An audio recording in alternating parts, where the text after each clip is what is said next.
Good evening, ladies and gentlemen, and welcome to episode 2 of the Elouise Show, the focus of the 2020 Civil Rights Movement, or at least that's what we will be exploring. And by we, I mean myself, your host, Lynette Elouise, and Kas.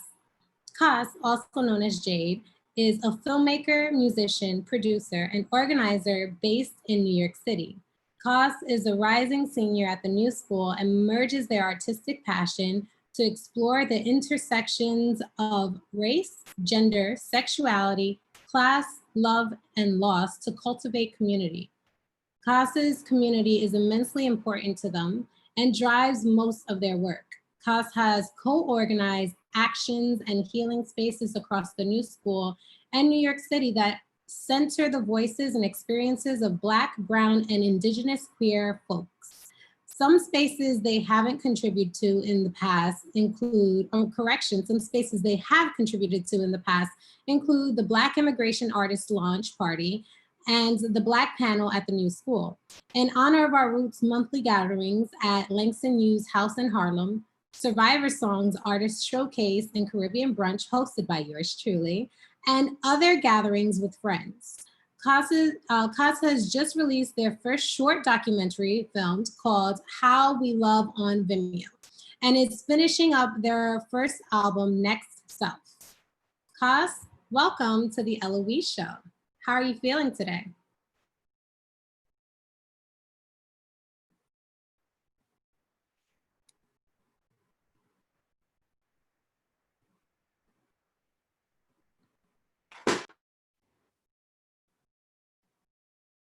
Hi. Hi, I'm sorry. Here. I'm gonna turn on my video too. Hello. Well, I responded and I'll repeat myself. I'm feeling great. Thank you for having me here. Well, thank you for joining me today. I'm super stoked for today's show. And I just feel like with you, there's so much we can talk about. I think we'll just get right into maybe hearing a little snippet. I see you have a guitar in your hand.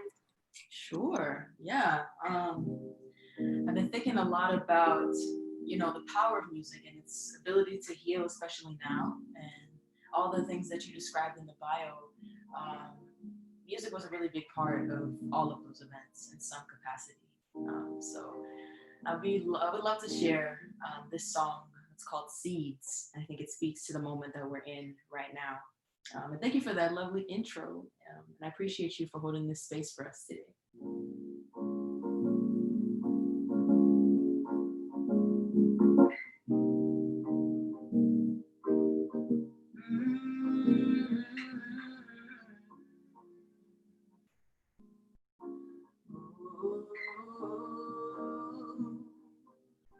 Grab my hand and we'll flow,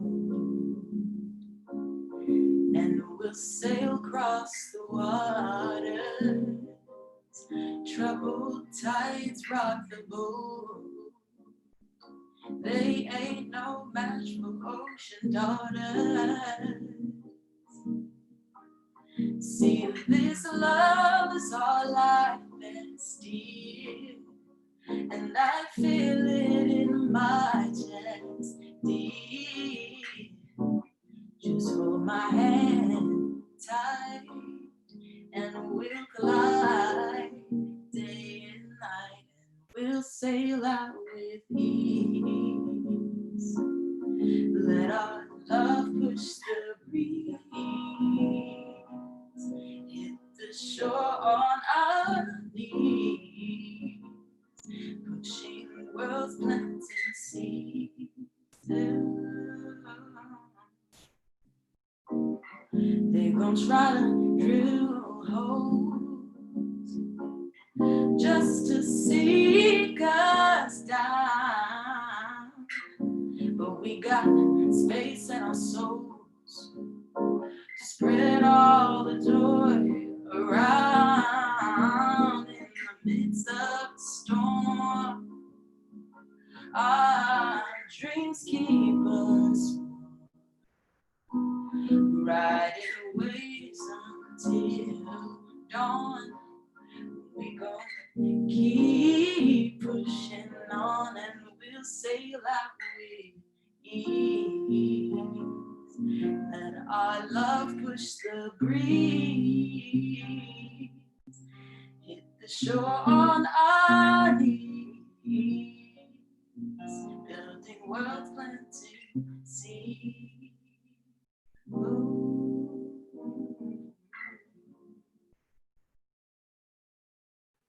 That was beautiful. I love it. I love it. What inspired that piece? What inspired that song?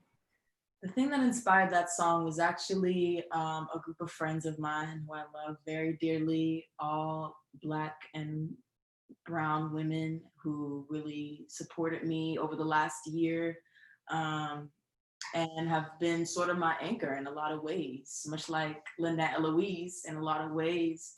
I lean on these people to kind of get me through these difficult times. And this song just felt especially relevant now because community building is everything at the moment.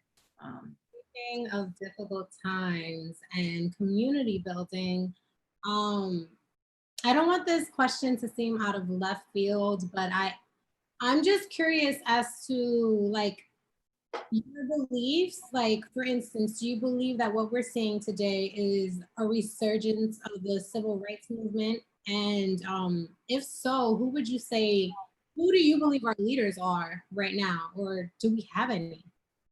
That's an excellent question. I feel like there is a resurgence, but also a reimagining of the civil rights movement, meaning we sort of experienced this historical timeline of race rebellion and economic frustration, especially like in the early period of the 19th century.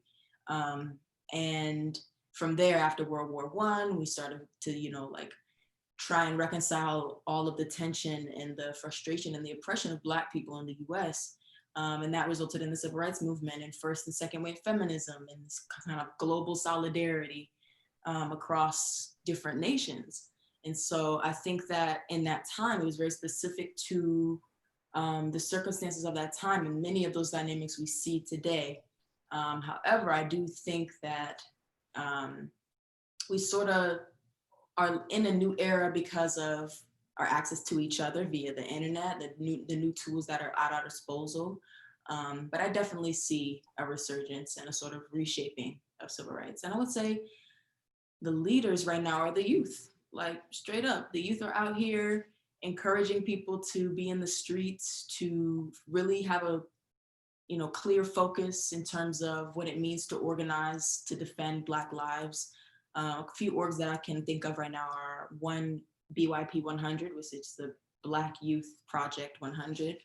Another one is called, obviously the Black Lives Matter movement, with the 3 Black queer women who started that, and just the larger movement for Black lives people. I would say there are a lot of leaders for sure. And they rest on the legacies of the really important organizers and Black theorists. One person who came to mind is Angela Davis, who I've been sort of like trying to like focus in on to look to the past as a way to inform where we are now. What is it about Angela Davis that inspires you most in terms of like your personal, for lack of a better phrase, your personal revolution or your personal development in fighting for, your rights? Like, why Angela Davis? What about her inspires you specifically?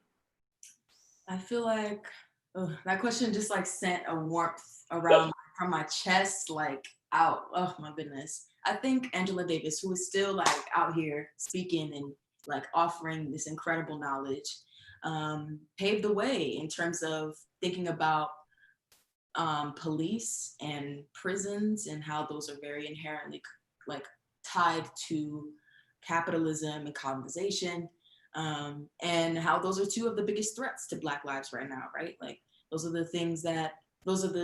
systems that we are out here time and time again trying to bring attention to, right?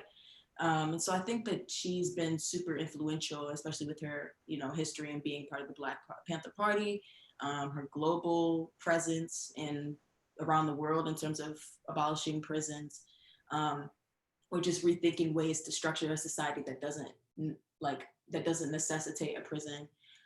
So she inspires me with her just incredible will and her thoughtfulness, but also radical tenderness. You know what I mean? Like, I feel like a lot of the women and queer folks of this larger, multi-generational movement, like Audre Lorde, James Baldwin, Toni Morrison, Bell Hooks, Ashada Shakur, like a bunch of these amazing thinkers who kind of don't get the spotlight a lot of times.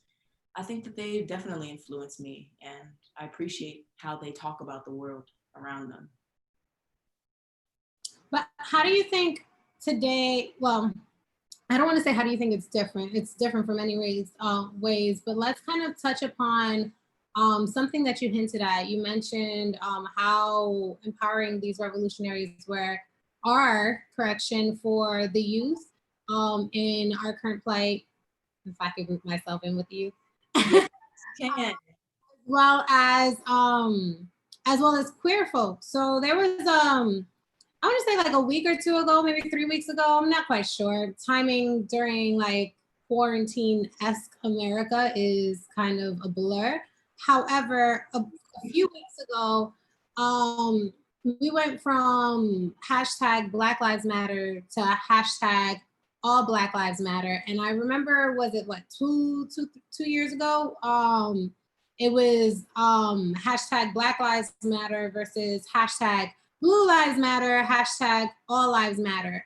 So as it relates to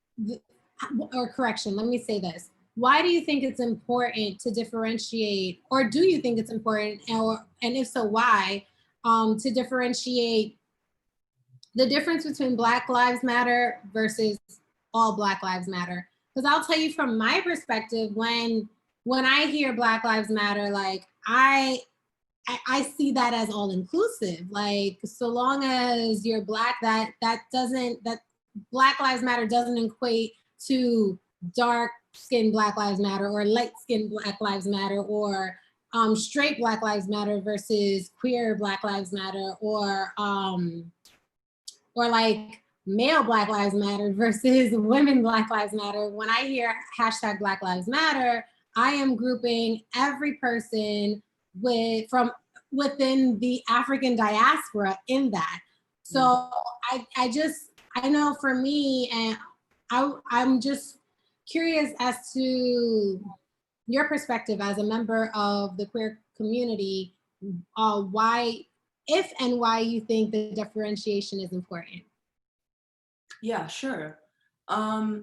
So I'll start with sort of the formation of that,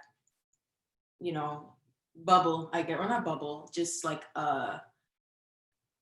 that formation of the nuance of Black Lives Matter into all Black Lives Matter. I think that it starts from a very different place than All Lives Matter and Blue Lives Matter, in the sense that, like, for me, I also agree, like, Black Lives Matter is something that I know inherently it's supposed to, in the inception of Black Lives Matter, was to call attention to the fact that Black lives, or like the global majority of Black lives, are under threat in a lot of ways. And, we have ways to empower ourselves to politically organize against that threat. But I think that the formation of All Black Lives Matter comes from the fundamental concept that there are very many people who are organizers who work day in and day out to fight for our liberation, who are Black, queer, trans women, and non-binary folks. And we experience a certain level of violence that really is talked about in the mainstream media. Normally we get Black, cis, heterosexual men, so to speak, being the voice of the community. And there's not as much urgency either around struggling to free Black, trans women and non-binary folks specifically, and differently abled people, sex workers, all these people who are marginal within the Black community. So I know that is the reasoning for All Black Lives Matter. I'm curious to know what the founders of the original Black Lives Matter, hashtag Black Lives Matter, would say in response to this, since there is this sort of history of co-opting Black women's work and creating a new narrative out of it. So I wonder if they consented to this sort of new formation of All Black Lives Matter. But I will say that even though I don't personally feel the need to say All Black Lives Matter, because to me, Black Lives Matter is exactly what you said. It means Black people, anybody who is Black, your life matters. You know what I mean? But I also know that it's important for me to really just refer to who I'm talking about, like straight up. If I'm saying all Black Lives Matter, that means that there's some people who don't matter as much as others. So we need to call attention to those people who aren't perceived to matter as much as others. So I'll specifically call attention to Black, queer, and trans and non-binary folks to indicate that I'm talking about those identities, or any identity that falls outside of a cishet Black man. So now I have another question. Revolution aside, living in 2020 as a queer fluid person in America, a queer fluid Black person in America, do you feel like it's maybe a little bit difficult to navigate spaces because you're too many others, if that makes any sense? Like, to be queer is one thing, but to be queer and Black is another thing. But then to be queer and Black and seemingly perceived as a woman is another thing. To then explain to this generation and the generations before what is fluid and why it's important to respect, pronouns, which I know, like, for me personally with my family, that's a constant conversation of trying to understand, these differentiations and these labels and the way that I guess the world has evolved and the spaces that queer folk exist in. And then if I'm not packing too much into this like exploration of your mind, I'd also like to know, like, for instance, with regards to fluid, like being a fluid person, that's seemingly something new in 2020 because we're hearing about it and we're seeing it. But to your knowledge, is this something that's always existed and just it just manifested in other ways? There wasn't a name for it before. What are your thoughts? Okay, I'm gonna try and like out a little bit. So just speaking from my own experience, yeah, I think that I do. There's oftentimes where I feel a sort of hesitation or a discomfort whenever I sort of show up as I am and start to be in the role of, like encouraging people to open their minds a little bit further when it comes to the gender binary. And yeah, I mean, it's challenging. I think it's really been important for me to have community who kind of understand what that feels like for me and be able to express myself through art. That's been really helpful. But I think that specifically within the Black community, right? Like there's so much, we're not a monolith. We all come from different places. We all have different histories. We all have different trauma, different struggles, and different ways in which we were misrecognized. And so sometimes what I see is as a way to sort of like hone in on the power that you have, people will neglect to see other people as a way to sort of like be like, no, I establish themselves. And so being a Black and genderqueer person and a queer person is definitely a struggle in a lot of ways, but it's such a gift because I feel like I'm able to start to unpack, why is it that there's so much power wrapped up in gender, and why do we sort of divert to this very, stringent male or female, woman or man binary as a way to, to feel comfortable or as a way to establish normalcy. So I think, yeah, that's that on that front. And then I forgot the other half of your question. I'm so sorry. Well, it was more along the lines, the second half of it is like, I guess fluidity is that how you would say it? Like describing if you had to convert it to like a noun, pronoun, not a pronoun. You know what I mean? Yeah. like a term to use. Yeah, gender fluidity. So if, anyways, let's make it up. Fluidity. Right. Um, do you think that fluidity is something like maybe a part of the evolution of queerness, or would you say that fluid nature has been around for a while, but it just didn't have a label? Is what we see now as fluid what was once considered androgynous? Like, are those two things the same thing? Are they the same? Can one be androgynous but not fluid? Stuff like that. And if you do know of like fluidity existing throughout the course of history, what are some examples of it, to point maybe a younger fluid Black person who may be watching this right now to like where they can look to for, you know, some learning lessons, some wise words, some direction. Right, right. Yeah. Yeah, for sure.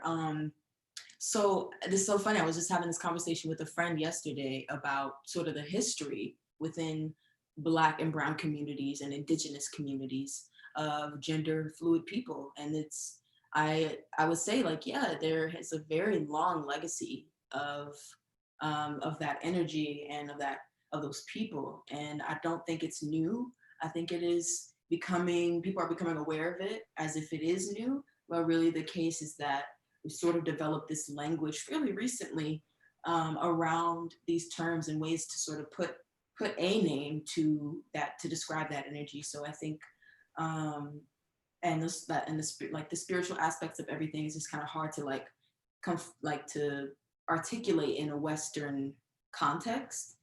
So thinking about a lot of indigenous and African spiritual practices and the legacy of tribes and people, you know, adorning themselves with garments and piercings and tattoos and just sort of expressing gender in a way that doesn't conform necessarily to masculine or feminine, or maybe it does for both.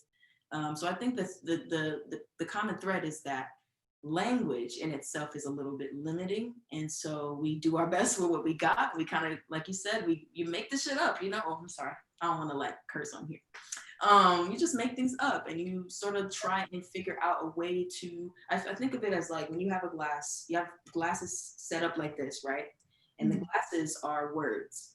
And so you try to pour liquid in there, it overflows because the word can't quite hold everything that you're trying to describe. That's how I would describe what being genderqueer is like and trying to articulate my identity to people.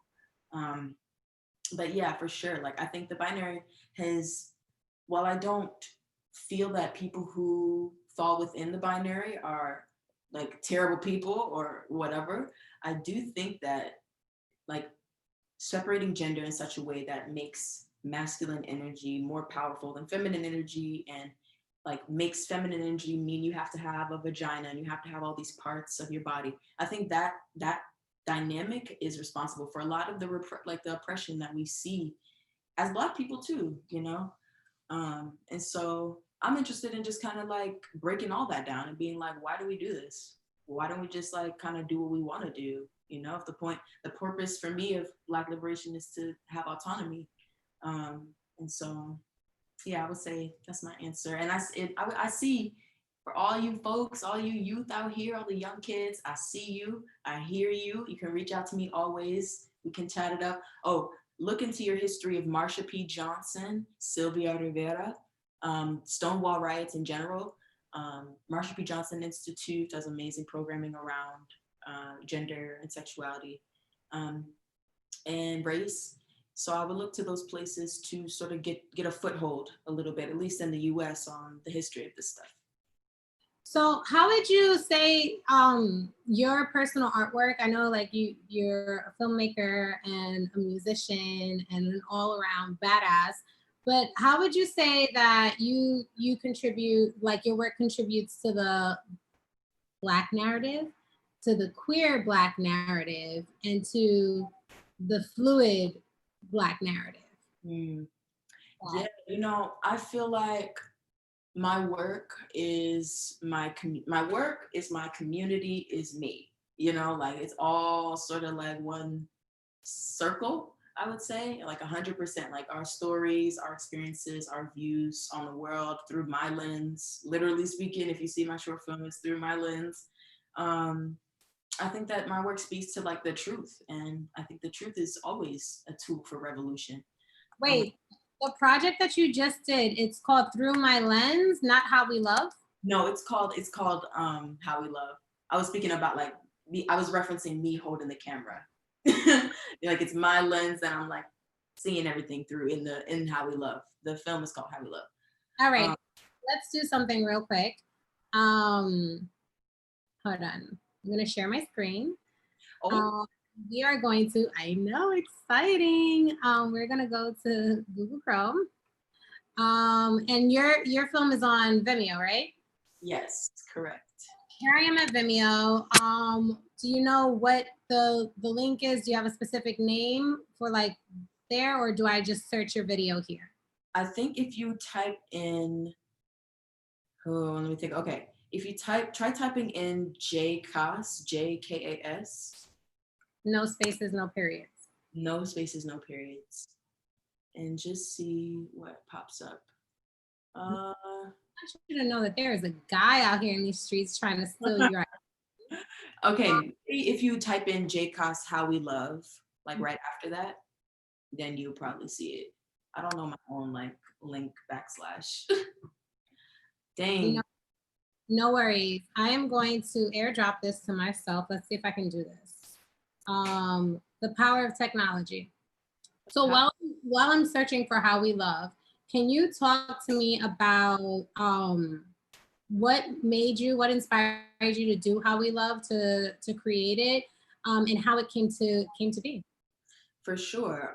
So what inspired How We Love is a very intentional foundation in queer intimacy, and using that as like a way to like establishing queer intimacy, like friends hanging out, like sharing space and sharing moments together pre-coronavirus. That's a whole other thing. As a way to build community and strengthen our work, because I really believe that like us being together and hearing each other and seeing, like physically seeing each other, much like Blackness, you know, like is something that can be so healing and so powerful for helping ourselves develop as artists. So that's basically the gist of it. I just kind of hung out with friends and did a deep dive in what our community means to us, essentially. So this is an excerpt. So I went ahead and I pulled it up. So at the top, you can see anyone watching who wants to rewatch this. We're gonna only watch a few seconds or like a minute of it, because it is 7 minutes and 37 seconds, the excerpt. But you can come here to this link and you can watch the entire piece. You can also click on Jade's name and see her their other work. Apologies. And then you can also read a description of How We Love. So I'm gonna go ahead and press play here. What do we do? What do we do? I can't feel the ground. What is the meaning? I can't see the ground. I can't see the sky. I can't touch the sky. I can't feel the breeze. Can you feel the ground? I'm all alone. All alone. I don't know where I am. I'm all alone. Wake up. Wake up.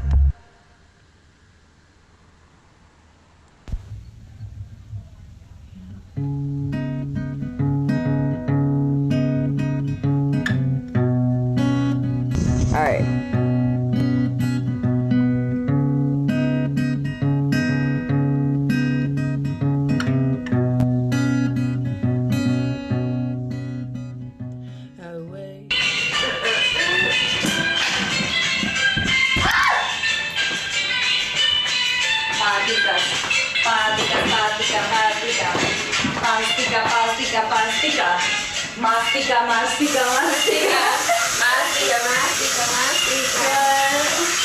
Eso ya está.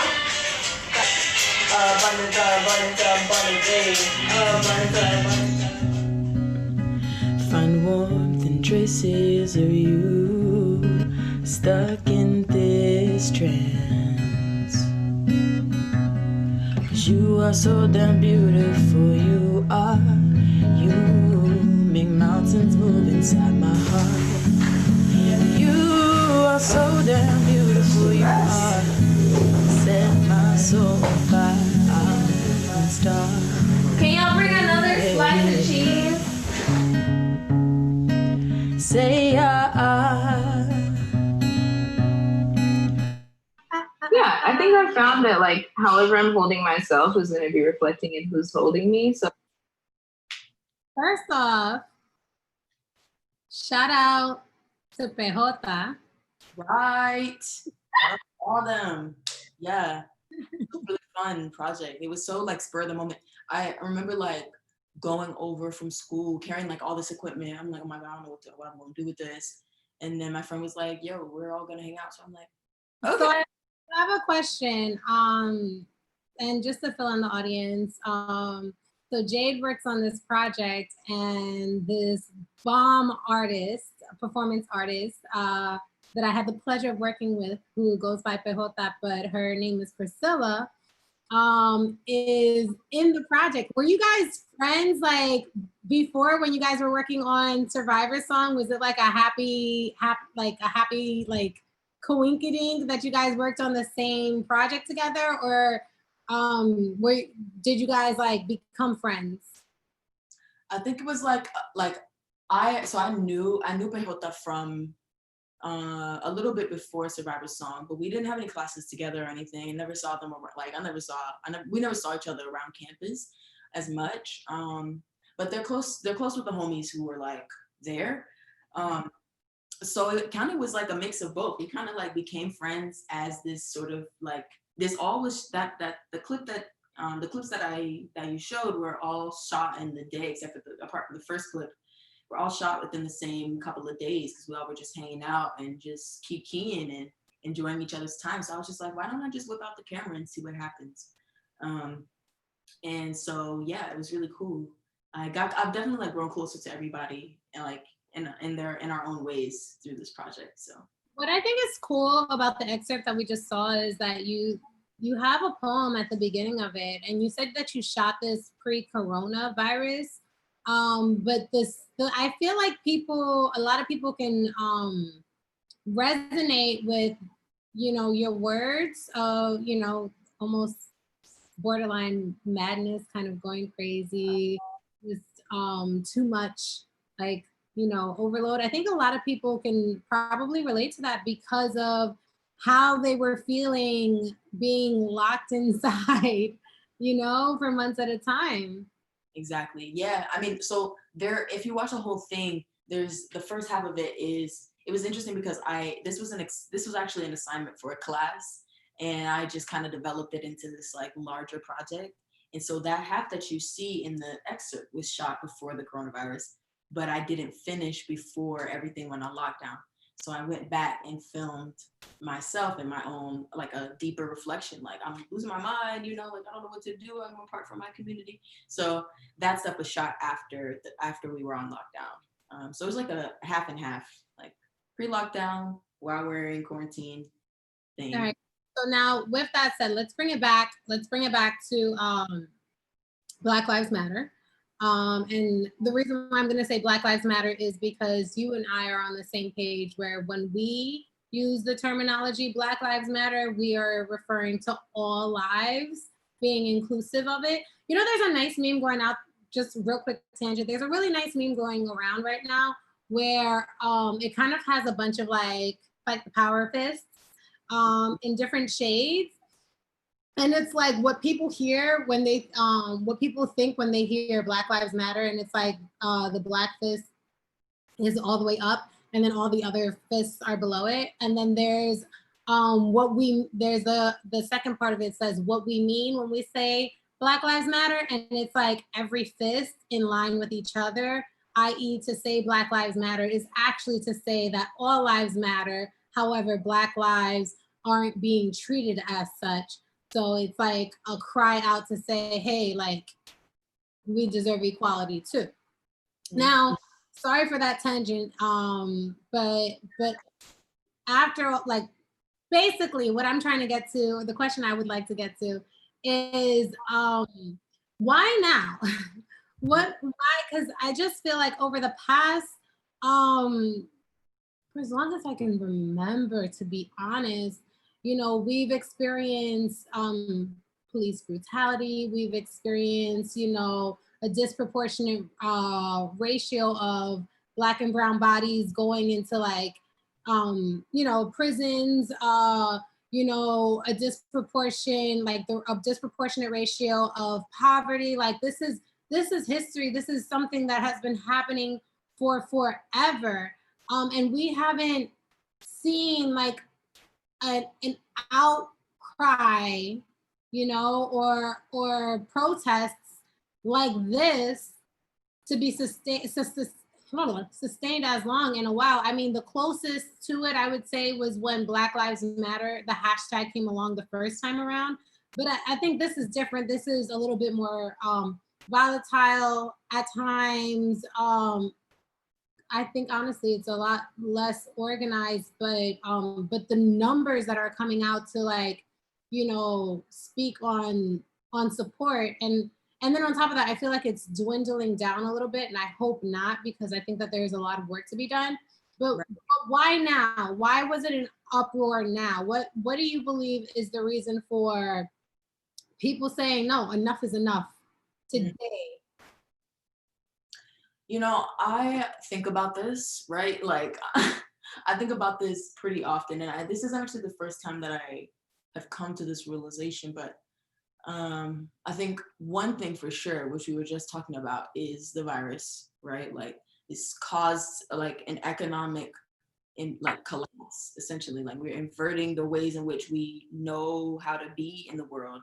We're not able to go to our jobs. We don't have like access to, some people are like in very precarious situations right now who like are already facing a pandemic on its own, and it's called racism, and it's called classism, and it's called, people not getting access to resources. So I think that we were already sort of like in this conundrum collectively, but I think the virus and the people that it impacted specifically have definitely influenced more action this time around.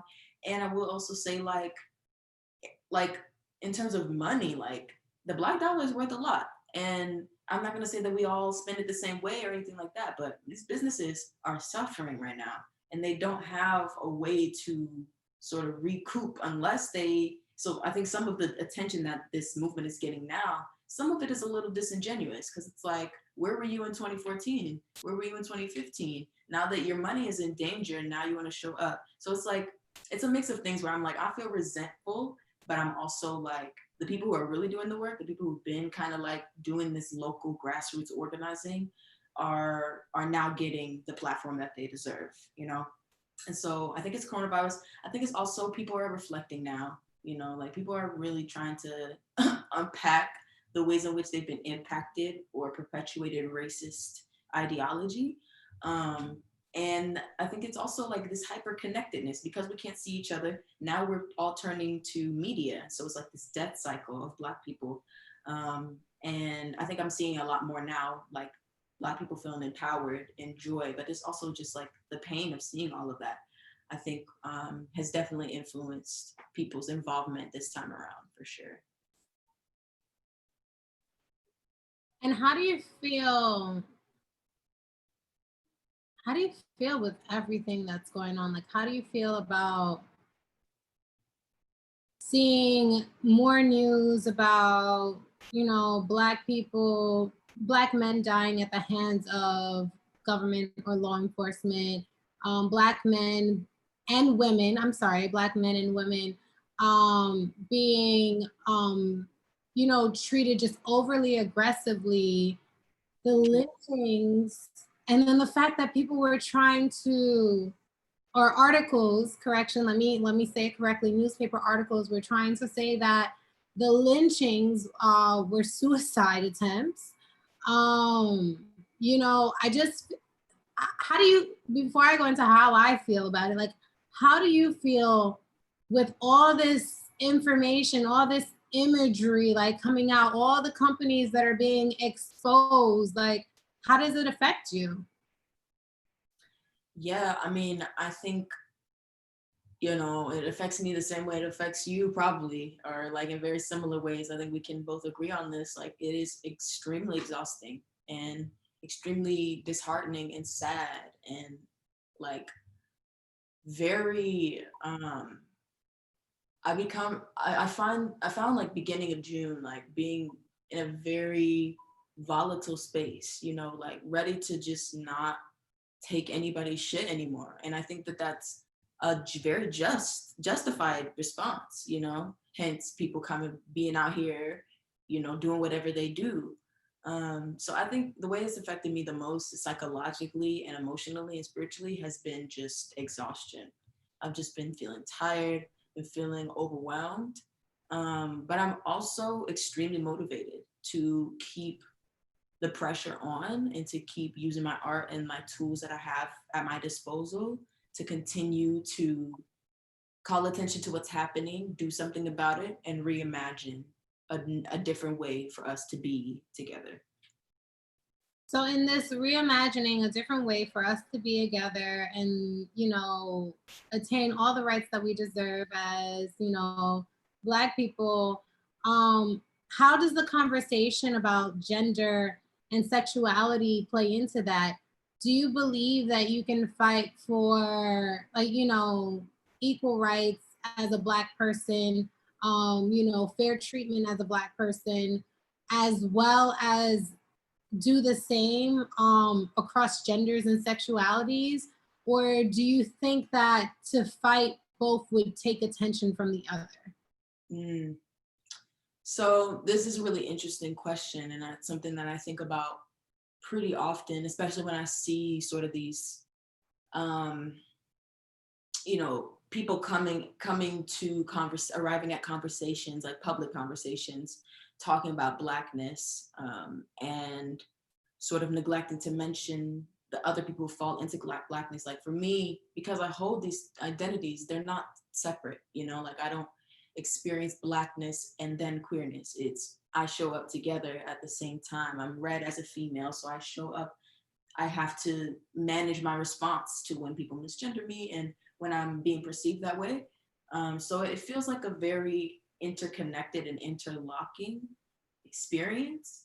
And so I think that the idea that we can only fight for Blackness, queerness, gender fluidity, like equity across classes. I think parsing it out like that creates, a sense of discombobulation. But if we were to see that Black people hold all of those identities and more, and they're also Black, I think it would make us feel a lot more united in what we're doing, because Blackness, in my eyes, when I think about Blackness, I'm not just talking about Black people, I'm talking about Blackness.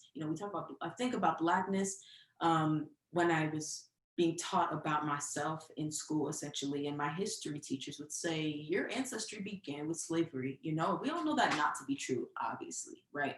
But the fact of the matter was, I was being taught to perceive myself in this very linear and narrow context that just couldn't hold me. Again, back to the glasses thing, I was overflowing through all of that, like you can't just confine who we are. And I think Blackness, anti-Blackness is the root of so much oppression in the world, and sex and gender repression are responsible for so much of the damage we see now. So it's like, it's only makes sense for us to consider both at the same time, because anti-Blackness and sexism and transphobia and racism and homophobia, they all work together to create this nexus of struggle that we all have to struggle against.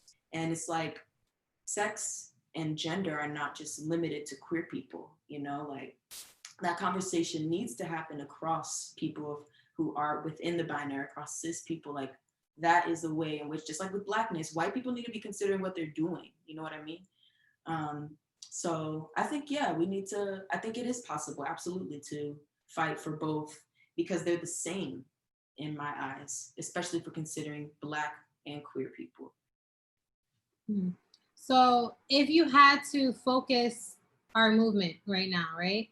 Mm-hmm. You have to focus this movement, this journey that we're on as a people, right? Would you still call it Black Lives Matter? what would you say we're fighting for as a people? Like when our allies, in terms of specifically Black Lives Matter, when our allies pull up, right? And they fight and they protest and they're at the front lines, you know, of everything. What do you think that are they really fighting for Black Lives Matter, or is it possible that these people are pulling up because they're just anti what's the word? They're anti-oppression in general, and they're fighting against their oppressors in one way or another. You know what I'm saying? Like, what do you think and then going back to what I said originally, what do you think the focus of our modern day civil rights movement is right now? Like, what are we fighting for exactly? Who are we fighting for exactly? How would you define that?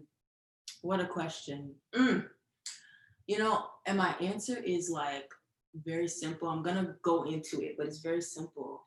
I think that what we're fighting for is the right and the ability to breathe, to live, you know? And the things that are impeding that are police and criminalization and prisons and generational trauma and this like public school systems, like private schools, like institutions in general are impeding that. And so anything that makes it so that we're not able to do that needs to go, in my opinion. So I think that the focus of the movement for sure should be on people whose voices have been historically repressed, but are responsible for so much of the growth we see now. I just feel like a lot of the conversations that I've been having with people is just like, you know, we are a capitalist society that operates as a democracy. But at the end of the day, like money rules all, like money is king, like wealth, like net worth is everything here. And so if we look at it like that, there's just like what we're asking for is a complete renovation of the way that our government and society as a whole operates. And I just wonder how that is possible in a society where the bottom line is the most important thing, right? It would cost so much money to find a way to properly redistribute income, redistribute wealth, number one. If you were to able to get everybody on board, right? That's the first part. But then on the second part, like it would cost so much money to properly train people, to unlearn things, to rewrite textbooks and create the, like, you know, give the whole story as opposed to his story, you know. It to completely revamp the way that we consume food, the way that we grow food, to revamp our education system, which I think I just touched upon, to rethink health from a preventative perspective as opposed to like a reactive place. Like that would completely take out the medical industry if our country operated to feed us what we should be eating, force us, like, well, I say force, but I don't mean the word force. No one should be forced to do anything, but highly encourage and train us like physically. We, you know, what if everybody here worked out at like 5 times a week? What if that was a law? You know what I'm saying? It is illegal to not take care of yourself.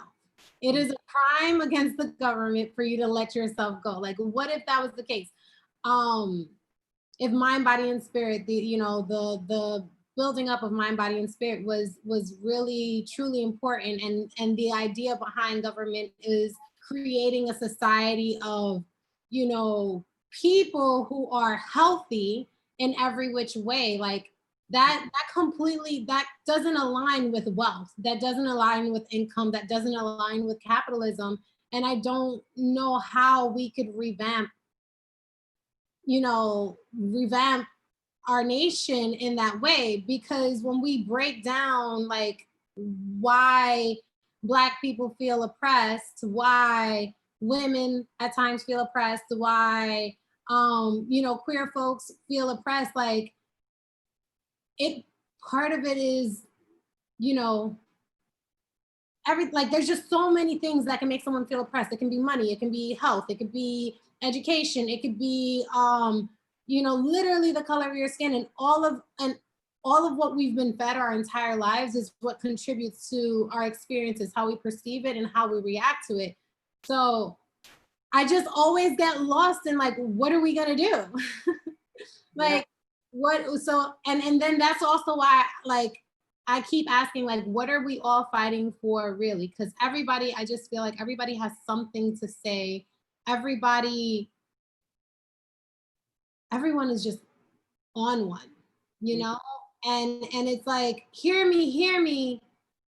And then when we pass them the mic, we're not hearing anything different than what we've been hearing, if you had to give one agenda point of something that we should be demanding. Yeah. Right? Yeah. Like, we will stop protesting when we have this. What is one thing we should be asking for or working towards? Right. Okay, yes, I hear all of what you're saying, and I affirm that, and I think that that's a very common feeling, and I've definitely felt like, oh my gosh, it's just so much, like there's so much, and we weren't even, like, no one asked us when we were born into this society. Nobody asked whether or not we wanted to be under all of the restriction we're under. No one asked if we wanted to be, perceived how we're perceived. Those are these things that we just kind of grow into and decide to subvert, or we decide to continue living into them if it benefits us.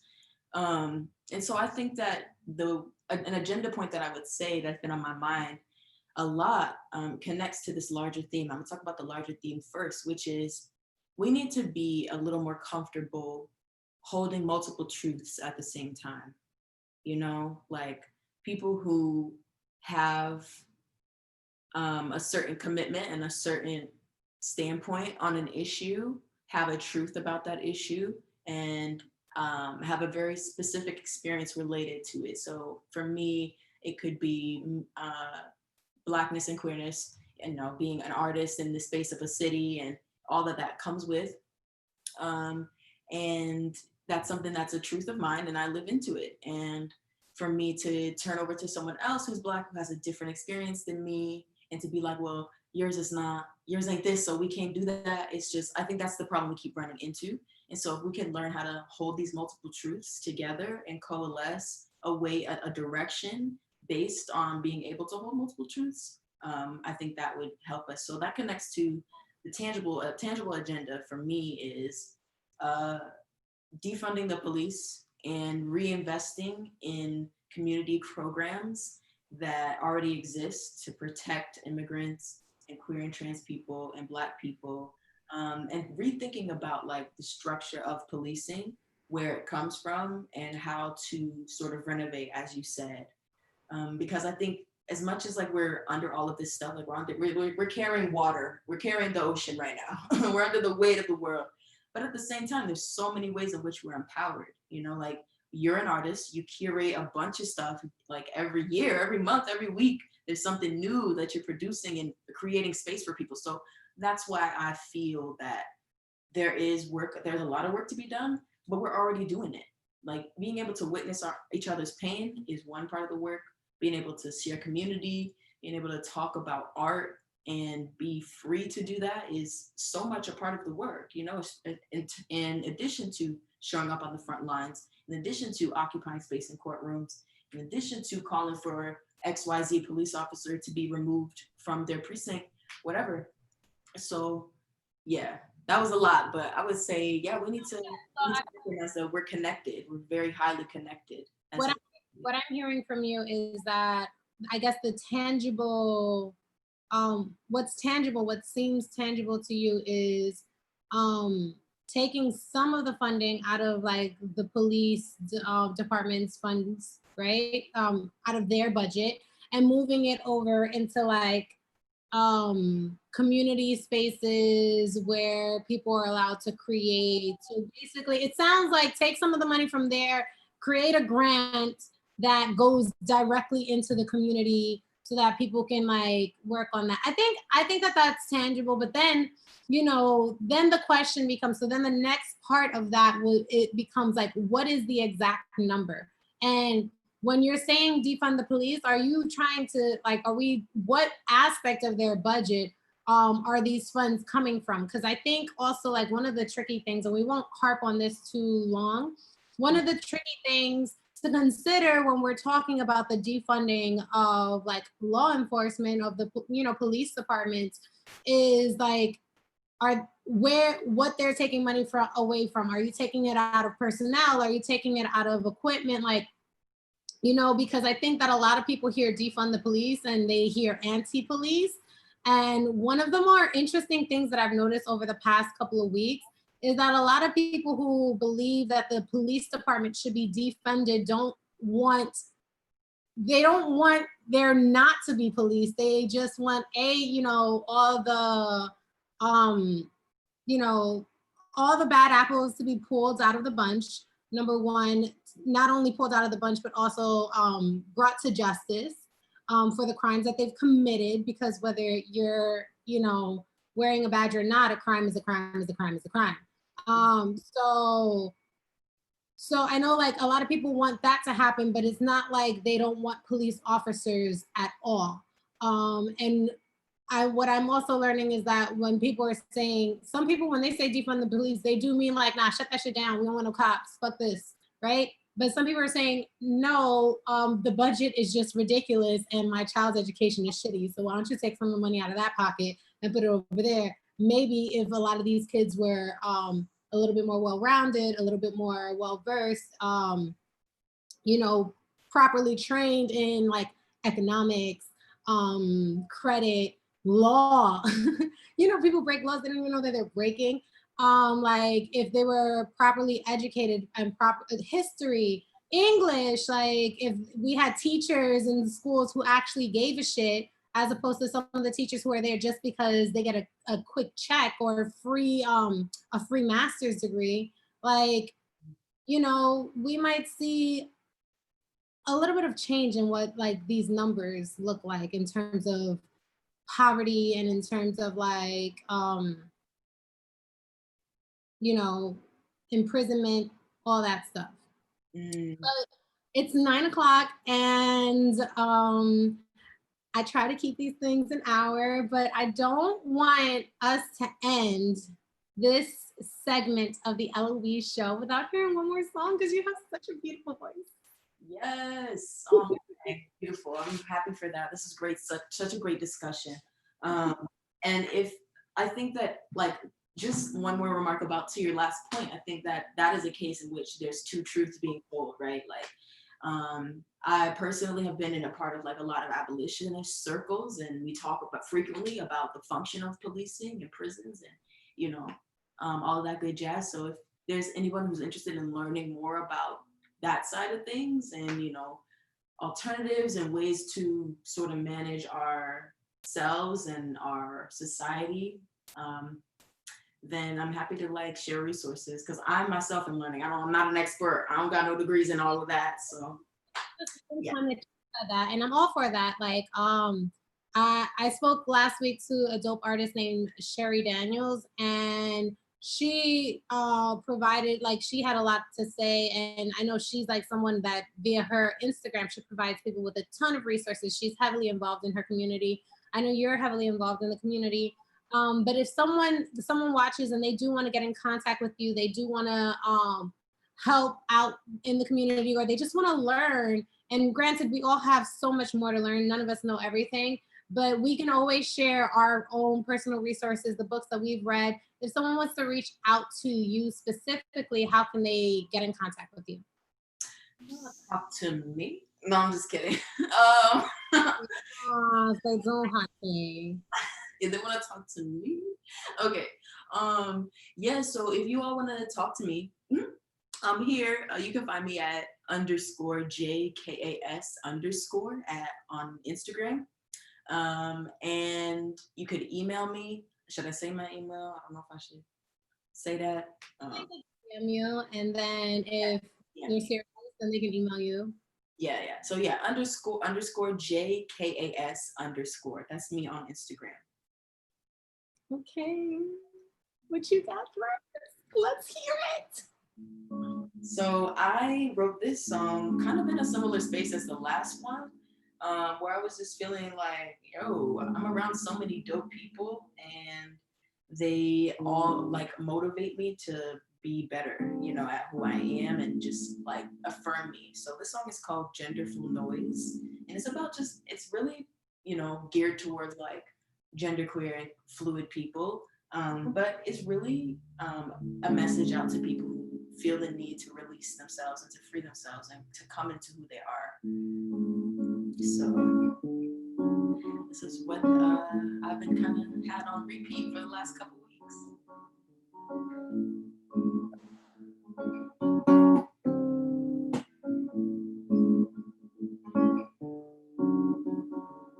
Take a look at me, boundless, vast and deep, spoon-fed from containers since birth. You lost your way, severed from the earth. Air and water, dove and child, all are free, all are wild. So don't trap our bodies, don't trap our voice, just absorb genderful noises.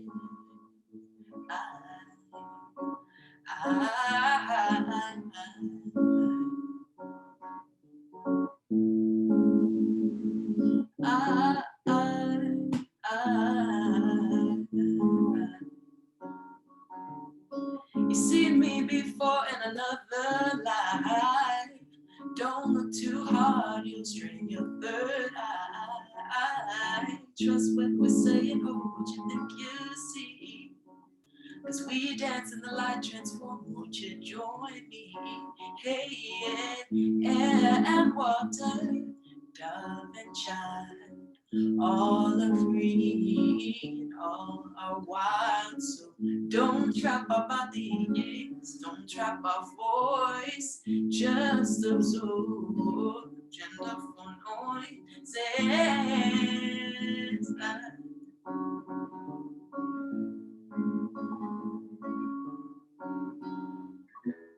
We are the sun, we are the moon. We'll make it shiver, we'll make it swoon. We are the snowflakes stuck to your eyelash. We are the daffodils springing up from the grass. We are the fireflies, we are the trees. We are blue skies, we are the summer breeze. We are the captains, we are the seas. Society's nightmare and our wildest dreams.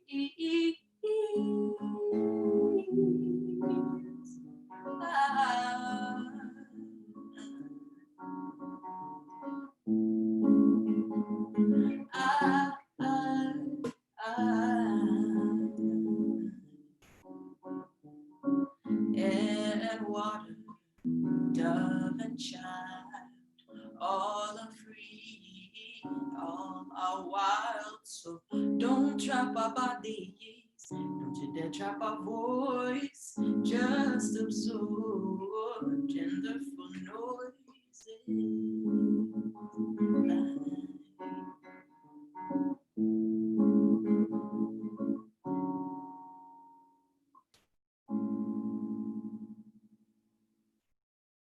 Thank you so much, Kaz, for joining us.